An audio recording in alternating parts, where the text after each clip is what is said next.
Good morning children. आज हम लोकतंत्र पाठ किताब से लोकतांत्रिक राजनीति से हम चैप्टर करेंगे राजनीतिक दल, पॉलिटिकल पार्टीज।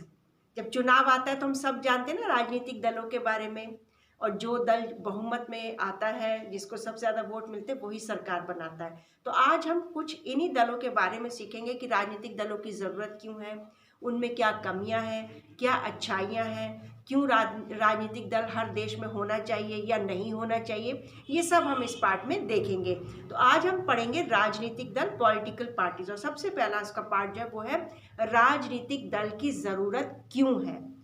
किसी भी लोकतांत्रिक व्यवस्था की संस्थाओं में राजनीतिक दल अलग से दिखाई देते हैं। अभी भी देखो अपने देश में भी कितनी ही संस्थाएं क्यों ना हो, लेकिन राजनीतिक दल अलग दिखाई देते हैं। जैसे बीजेपी है, कांग्रेस है, आम आदमी पार्टी, बहुत सारी पार्टीज है। राजनीतिक दल अलग ही दिखाई देते हैं। अधिकतर आम नागरिकों के लिए लोकतंत्र का मतलब ही राजनीतिक दल होता है।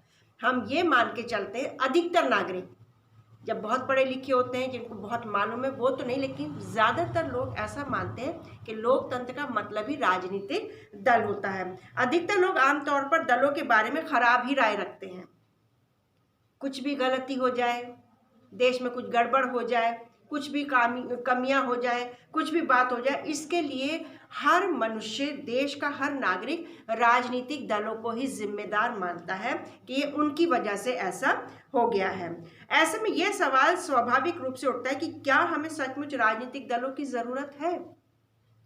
करीब 100 साल पहले बेटा, जब लोकतंत्र इतने देशों में नहीं था तो बहुत गिने चुने राजनीतिक दल हुआ करते थे। लेकिन आज कुछ ही देश ऐसे जो राजनीतिक दल नहीं है। 100 साल पहले ऐसे था कि कुछ ही देश ऐसे थे जिनमें राजनीतिक दल थे, लेकिन आज कुछ ही देश ऐसे जिनमें राजनीतिक दल नहीं है। यानी लोकतंत्र जो है काफ़ी ज़्यादा फैल चुका है, ज़्यादातर देशों में हो चुका है, और राजनीतिक दल हर देश में पाए जाते हैं। ये हम बाद में देखेंगे राजनीतिक दलों की जरूरत क्यों। पहले हम देखते हैं कि राजनीतिक दल का मतलब क्या है, उसका अर्थ क्या है। राजनीतिक दल को लोगों के एक ऐसे संगठित समूह के रूप में समझा जा सकता है जो चुनाव लड़ने और सरकार में राजनीतिक सत्ता हासिल करने का उद्देश्य रखते हैं। यानी राजनीतिक दल वो होते हैं जो चुनाव लड़ते हैं, अर्थ देख रहे हैं ना, जो चुनाव लड़ते हैं और सत्ता हासिल करते हैं।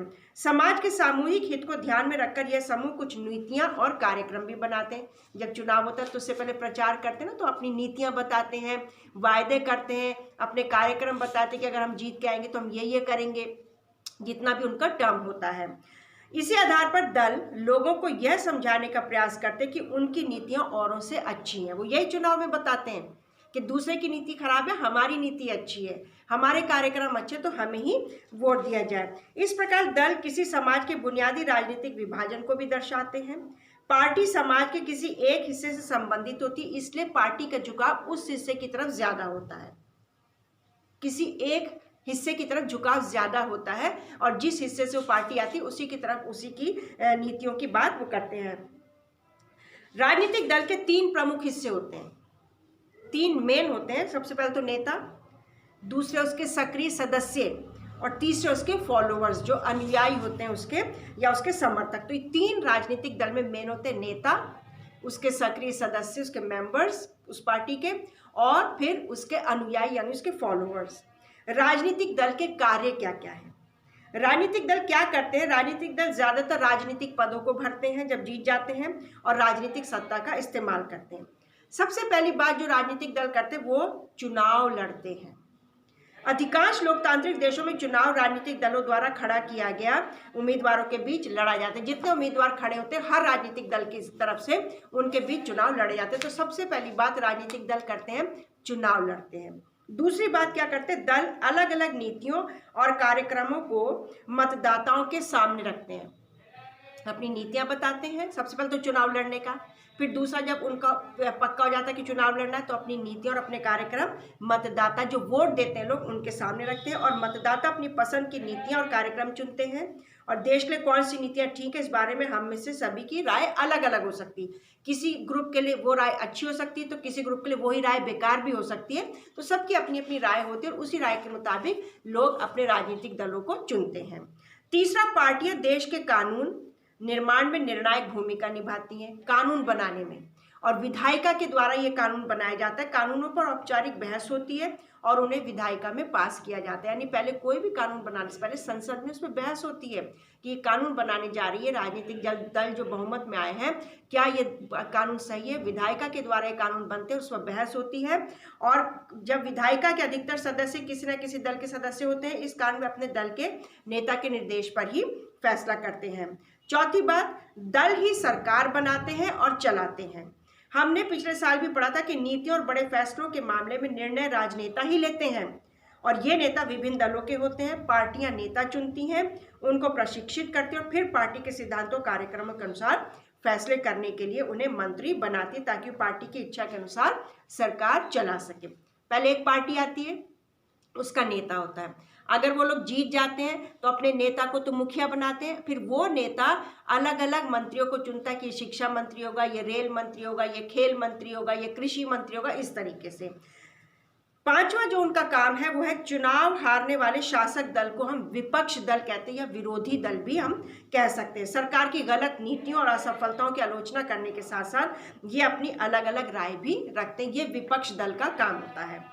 फिर है जनमत निर्माण में दल महत्वपूर्ण भूमिका निभाते हैं लोगों के लिए। वो मुद्दों को उठाते हैं और उन पर बहस करते हैं। ये विपक्षी दल की बात हम कर रहे हैं। समाज के विभिन्न वर्गों में उनके मित्र संगठन या दबाव समूह होते हैं। एक प्रेशर ग्रुप्स भी होते हैं, हम 9th में पढ़ चुके हैं। एक राजनीतिक दल होते हैं जिनका मेन एम होता है राजनीतिक सत्ता को हासिल करना। एक प्रेशर ग्रुप्स होते हैं जिनको दबाव समूह कहते हैं, उनका एम सत्ता हासिल करना नहीं होता है। ये हम 9th में सीख चुके हैं। वो सिर्फ जो सत्ता में सरकार है, जो दल है, उसके ऊपर एक दबाव बनाते हैं कि तुम ये गलत कर रहे हो। जैसे अभी हमारे देश में हम सभी जानते हैं, हम दिल्ली में रहते हैं, कि अभी हमारे देश में किसानों ने एक आंदोलन छेड़ा हुआ है।